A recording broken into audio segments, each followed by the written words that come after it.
unhappy meal, the battle continues. If kids are getting obese eating fast food, whose fault is it? The restaurant or the parents? Well, one parent is suing McDonald's because they're the ones responsible for making kids fat.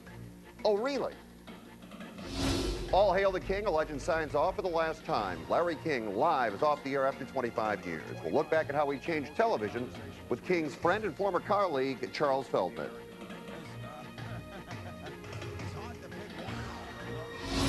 And fighting mad, politics in the U.S. can get ugly, but this is absolutely insane. All the stories people are talking about and everything you need to know right now on The Filter.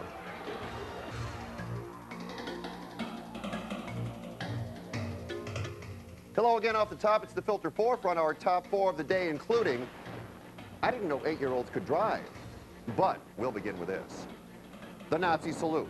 For many, the symbol of one of the greatest atrocities in the history of the world. For others, a symbol of free speech.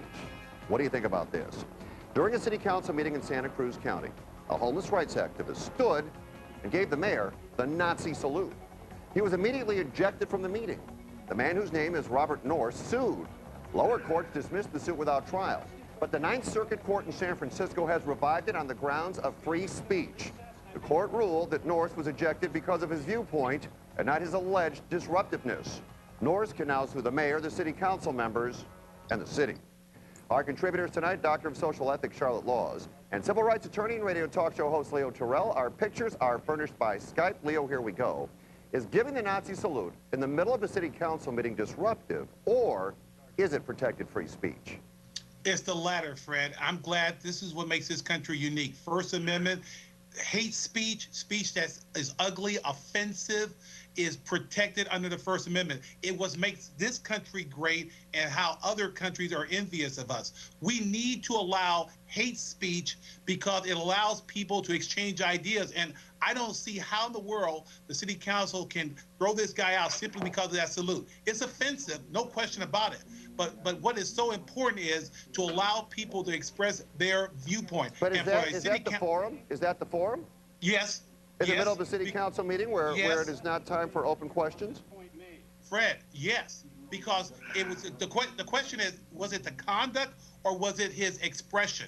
And I would suggest to you that you have been at council meetings, school board meetings, and people are yelling and screaming. It was his conduct or his expression of the Nazi salute. Definitely okay, is protected. Charlotte, do you go along with that?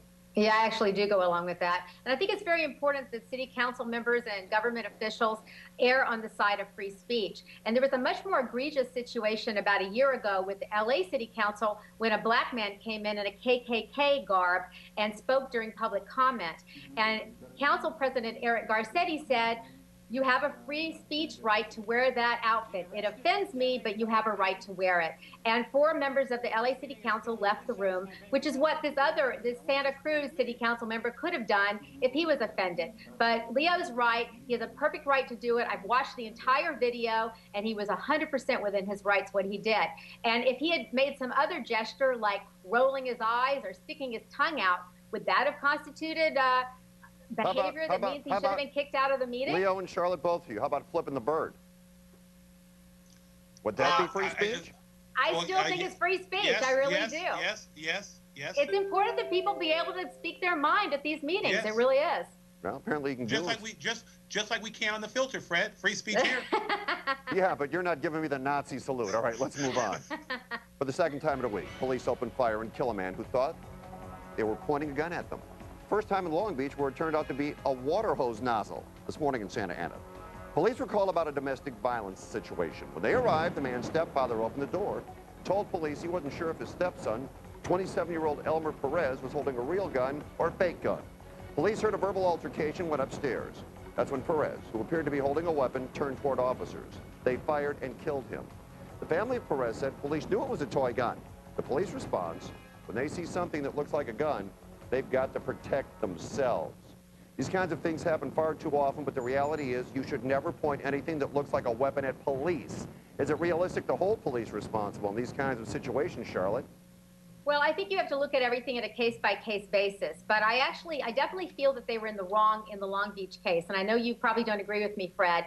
But this man, as I understand it, many of the details have come out about that case. He was sitting in a lawn chair. As you said, he had a hose nozzle. He was not contacted verbally by the police. They were all in hidden locations. There was nobody's life in jeopardy. And so I feel that was definitely a wrong action. And I think that more training is needed, obviously. Charlotte, the second case is difficult. Charlotte, I got to tell you something. I appreciate what you're saying, but here's the bottom line. If you walk up and somebody points a gun at you or an object that looks like a gun, you're going to protect yourself. Well, I don't know that he pointed the gun at anyone. And as I said, the second case, it's much more hazy because we don't have enough details yet. And I understand the police do. I mean, they obviously have a right to use lethal force and protect themselves and protect others. But you have to look at it on a case-by-case basis and look at all the evidence and make a determination. But you have to hold police accountable as well. You can't let them get away with it just because they're police. You know, Fred, I agree. You know, I have a sister who is in law enforcement, and so it's a tough issue. But you know what? As a civil rights attorney, I sue police officers for excessive use of force. And what bothers me, Fred, is that I have not in my lifetime heard one police department ever say, this time we got it wrong. We were wrong. They always defend every shooting, and that's where the credibility comes into play. That's because they're worried about lawsuits, though. You got to admit they're worried about lawsuits from people like you, Leo. That's why they can't admit that. But the point is, look, 10 years ago, I handled a very big case about a homeless woman on 4th and La Brea who was shot and killed. It was the Margaret Mitchell case. It was national news, and those officers were found wrong in doing that. A big ruling. So it happens. Mistakes happen, but the police department never admits to a single wrong. Well, wait a minute.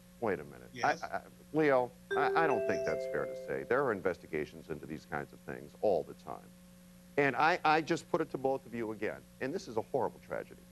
If you are approaching someone and they pull what appears to be a gun on you, at that very moment, the first thing you've got to believe is I've got to protect myself. Now, are the police wrong in some situations? Of course. Of course they are. But if someone pulls a gun on you, are you kidding me? You wouldn't do everything you could to protect yourself? Because you're there because there's a problem. Yes, I would, Fred. I would. But I'm just simply saying, Fred, every time there's a shooting, the police represent themselves as always being right. I would do exactly what you said. I would protect myself. I question every case, Fred. But I don't think the first case was a gun being pulled on the police. That's all I'm saying, the Long Beach case. But that was a gun-like object. And you can't make that determination if you're in the field. I think it's easy to second guess. And I think it's easy to armchair quarterback and go, well, that wasn't a gun. Go out there.